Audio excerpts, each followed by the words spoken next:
సంపూర్ణ శ్రీపాద శ్రీవల్లభ చరితామృతము. అధ్యాయం 30.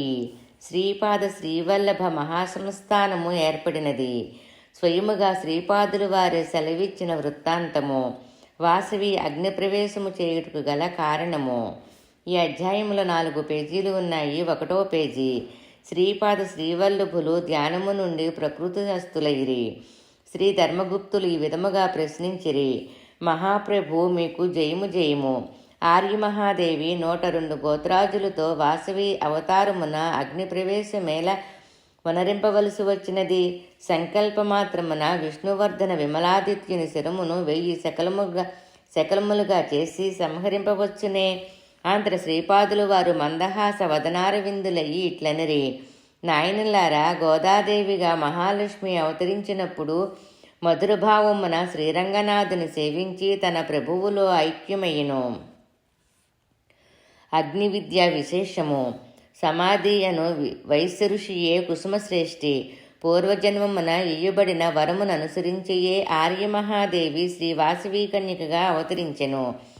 ఆత్మజ్యోతిని వెలిగించుకొని శరీరమునందలి 72,000 నాడులను, అనేక లక్షల ఉపనాడులను పవిత్రీకరించుకొని పరిణామమును సాధించి వ్యక్తి తనలోని శక్తిని క్రమక్రమముగా వ్యక్తీకరించుకొని ఆద్యశక్తిలో లీనమయ్యి ఆ తర్వాత మహాప్రభువునందు అభిన్న తత్వముగా నుండు ఆద్యశక్తితో సాయుధ్య స్థితి నందు ఉండటమే అగ్ని విద్య. ఇది చాలా చాలా కఠినమైన యోగ విద్య. జీవులకు 64 చైతన్య స్థాయిలు కలవు. నాద సంప్రదాయము వారు ఈ 64 చైతన్య స్థాయిలు యందు తాధ్యాత్మ స్థితి నొంది జీవులను ఉద్ధరించుటకు 64 శాబరతంత్రముల సాహయ్యము నందెదరు. నాద సంప్రదాయమునకు ఆది గురువు శ్రీ దత్తాత్రేయుడే. మీ ఎదుర ప్రత్యక్షముగానున్న ఈ శ్రీపాద శ్రీవల్లభ రూపము సాక్షాత్తు ఆనాటి దత్తుడే. చదరంగమునందు 64 గడులు కలవు. శ్రీ మహావిష్ణువు శ్రీ మహాలక్ష్మితో వైకుంఠమున చదరంగమనడి వినోదకేళిలో ఉన్నాడని చెప్పుటలోని అంతరార్థము ఈ 64 చైతన్య స్థాయిలోనూ ఉన్న రకరకముల జీవుల జీవన వికాస పరిణామ క్రియలను సాక్షిభూతముగా దర్శించుచు వాటి పరిణామ దశలలో యథోచిత అనుగ్రహమును ప్రసాదించుచు దివ్య వినోదమున ఉన్నాడని అర్థము. మానవుడు దివ్యాత్ముడగుటకు కావలసిన యోగ్యతలు. మానవుల శరీరములోని చైతన్య స్థాయిలను బట్టి వారి యొక్క పరిణామ వేగము ఆధారపడి ఉండను. జీవుడు దివ్యాత్మగా మారి తీరవలననడి విశ్వమానసము యొక్క అనులింఘనీయమైన శాసనము. ఆయా స్థాయిలను బట్టి మానవులు ఆచరించు యోగ పద్ధతులు, మంత్రజపములు, యజ్ఞయాగాది క్రతువులు, ధర్మకార్యములు మొదలగు వాని వలన వారి శరీరములోని ఆత్మజ్యోతి ప్రకాశము ఆధారపడి ఉండును. ఆ ప్రకాశమునకు అనుగుణముగా నాడీశుద్ధి జరుగుచుండును. నాడీశుద్ధి యొక్క స్థాయిలను బట్టి మానవుల యందు అనేక రకముల శారీరక, మానసిక, ఆధ్యాత్మిక శక్తులు సంప్రాప్తించుచుండును. ఆయా శక్తుల వికాసము జరుగునప్పుడు వారు చేయు కర్మములను బట్టి దైవానుగ్రహముండును. శుభప్రదములైన సరస్వతి, లక్ష్మీ, దుర్గా శక్తులు మానవునిలో బీజములుగా అంకురించి ప్రవర్ధమానమగుటకు తగిన పరిస్థితులు ఏర్పడినప్పుడు స్వాభావికముగా అంబికకు కరుణారసము ఉప్పొంగి అది అనుగ్రహ రూపమును వ్యక్తమగుచుండును. ఈ రకములైన పరిస్థితులు ఆర్యమహాదేవి శ్రీ వాసవిగా జన్మించినప్పుడు కేవలము 102 గోత్రములలోని అగ్నిప్రవేశ దంపతులకు ఏర్పడినవి. కనుక అంబిక వారితో సహా అగ్నిప్రవేశమొనర్చి ఆ అగ్నిప్రవేశ దంపతులు జ్యోతి స్వరూపులుగా మారిపోయినను వారి గోత్రములలోని వారుల ప్రార్థనా బలము వలన ఆకర్షింపబడుచుండును. ఈ ఆకర్షణ బలము వలన ఆయా గోత్రాజులపై వారి యొక్క ఆ ఆశీస్సులుండను. ఆ ఆశీస్సుల ప్రభావము వలన ఆయా గోత్రాజులలో ఇహలోక సంబంధమైన, పరలోక సంబంధమైన సుఖ సంతోషములు కలుగుచుండును. అందువలన ఆర్యవైశ్యులు ఈ అగ్నియోగమునందరి విశేషమును జాగ్రత్తగా గమనించి తమలో అజ్ఞాతముగా రగుల్కొల్పబడిన ధర్మ కర్మ రూప అగ్నులను ప్రజ్వలింపచేసుకొని తర్వాత రాబోవు తరముల వారికి ఈ అగ్నియోగ ఫలములను అందించుచుండవలెను. ఒక వంశమునందు రగుల్కొల్పబడిన ధర్మ కర్మాగ్ని 7 తరముల వరకు ప్రజ్వలించుచుండును. కనీసము ఆ 7వ తరము నుండి వచ్చువారు అయినను తిరిగి ధర్మ కర్మాగ్నిని పూర్తి స్థాయిలో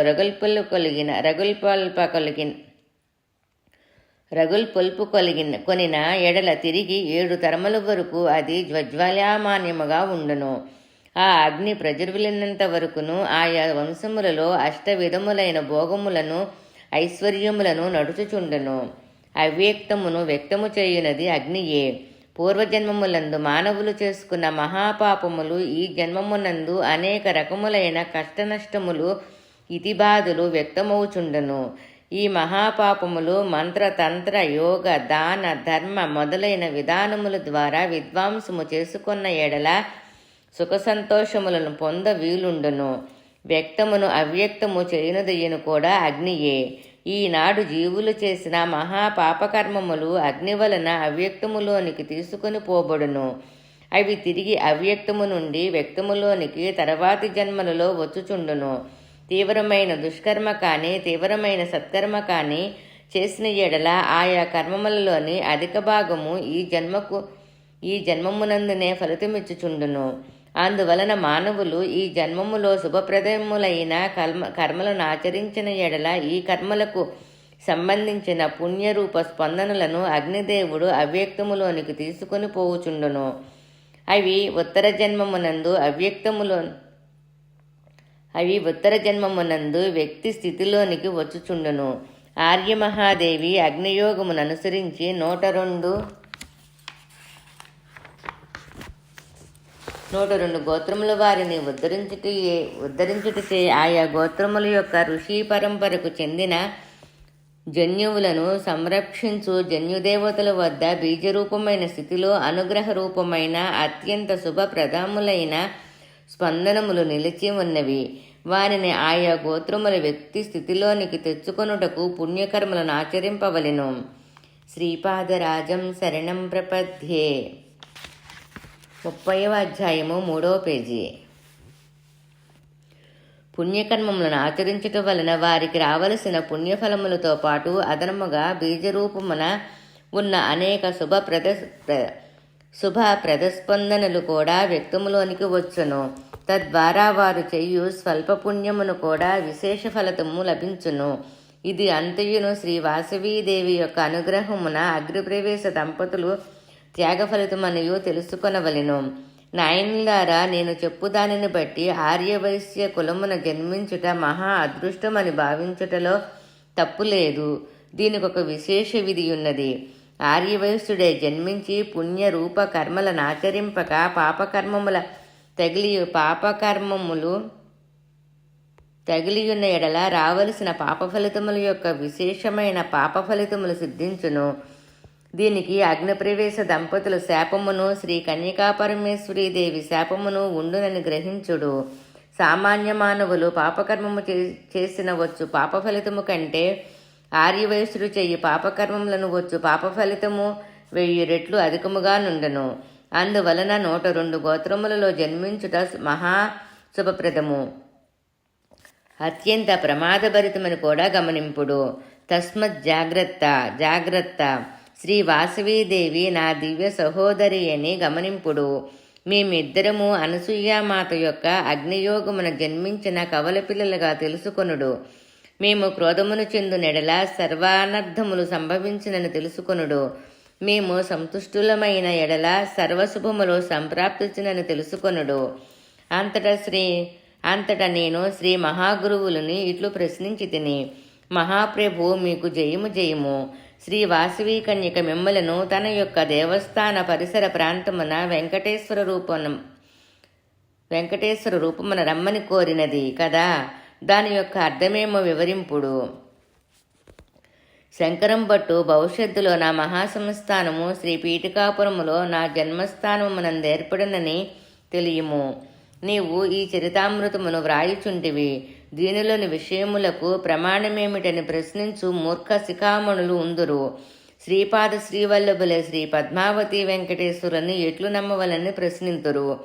దానికి ప్రమాణముగా ఆర్యమహాదేవి వాసవి కన్యక అవతారమును ధృవీకరించుటకు నేను వెంకటేశ్వర రూపమున ఆ బృహస్థిలా నగరమునందు నెలకొనెదను. ఈ విషయము శ్రీపాద శ్రీవల్లభ చరితామృతము వెల్లడకాకమునిపే జరిగి తీరును. ఇది నా సంకల్పము. ఇంతమంది దేవతామూర్తులుండగా నా వెంకటేశ్వర రూపమే అచ్చట ఎలా నెలకొల్పబడవలెను? నెలకొల్పిన వారికేమైనా తెలియనా? ఇదియే నా లీల. నేను అచ్చట వెంకటేశ్వరునిగా నెలకొనెదెను. శ్రీపాద శ్రీవల్లభ మహాసంస్థానము ఎట్లు ఏర్పడినదో, శ్రీ చరితామృతము ఏ విధముగా వెలుగులోనికి తేబడుచున్నదో సంస్థానము స్థాపించిన వారికే తెలియదు. శ్రీపాదరాజం శరణం ప్రపద్యే. 4వ పేజీ, 30వ అధ్యాయము 4వ పేజీ. అమాయక చక్రవర్తులను మూర్ఖశిఖామణులను ఉచితముగా పెట్టుకొని స్వకార్యమును సాధించుట నా దివ్య వినోదమున ఒక భాగము. నా సంస్థానము ఆర్యవయసులచే నెలకొల్పబడును. నా పీఠికాపురముననే శ్రీ వాసవి కన్యక ఆలయము బాపనార్యుల వంశములోని వారిచే ఏర్పాటు చేసేదను. ఇది పైకి విడ్డూరముగా కనిపించుచున్నను. నేనును శ్రీ వాసవి కన్యకయును అన్నాచెల్లులమనడి యథార్థమును నిజభక్తులకు ఎరింగింపబడెను. నాయనులారా, కలియుగాంతమున అనగా కలి మహాయుగములో కలి అంతర్దశ నడిచిన తదుపరి యుగసంధి కూడా దాటిన తర్వాత నేను స్వస్వరూపముతో తిరుమలకు వచ్చెదను. ఆ తదుపరి కొన్ని దివ్యస్థలములకు వచ్చెదను. పీఠికాపురములోని నా మహాసంస్థానమునకు వచ్చెదను. ఏలా నదిలో స్నానము చేసేదను. కుక్కటేశ్వరుని సందర్శించెదను. నా మహాసంస్థానమునకు నాతో పాటు వచ్చడి మహాసిద్ధులు మహాయోగులు ధన్యులు. శ్రీ పీఠికాపురము శ్యామలాంబాపురము వాయసపుర అగ్రహారము కలిసి మహాపట్టణమగును.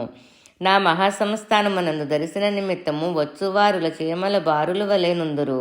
వాసవి అవతారమున వచ్చిన విరూపాక్షుని తిరిగి జన్మకు రావలసినదని ఆజ్ఞాపించి తిని అతనిని భారతదేశ చక్రవర్తిగా చేసేదను. అతడు శ్రీ పీఠికాపురమున నన్ను దర్శించిన తదుపరి పూర్వజన్మ జ్ఞానమును పొందును. నాయనులారా, కలియుగమున చాలా వింతలు జరుగుచున్నవి. వశిష్ఠుని అంశమున జన్మించిన ఒక మహాసాధకుడు శ్రీపాద శ్రీవల్లభ మహాసంస్థానమున పూజారిగా నియమింపబడును. వానితో నేను జరుపు దివ్యలీలలకు అంతమే లేదు. క్షణక్షణమును దివ్య లీలాభరితముగాను దివ్య వినోదభరితముగాను ఉండును. కుబేరునకు నేను అప్పు తీర్చవలసి ఉన్నది. ఆర్యమహాదేవి కుబేరుజుల వంశమున వాసవి కన్యకగా జన్మించినది. ఆమెను శ్రీ నగరేశ్వర మహాప్రభువులకిచ్చి వివాహము చెయ్యవలెను. వివాహమునకు కావలసిన ధనమునకయ్యి తిరిగి కుబేరుని వద్ద నుండి అప్పు చేయుటకు మనస్కరింపనైతిని. అందువలన కుబేర వంశాజులకు లక్ష్మీపుత్రులకు అనేక లీలలను చూపి వారి కష్టములు బాపి నా వంతు కప్పముగా స్వీకరింపదలిచితిని. కుబేరునకు ఐశ్వర్యమిచ్చినది నేనే. అందువలన నేను కుబేరునకు ముష్టినిచ్చిన వాడును నేనే. తీర్చలేనంతటి రుణభారమును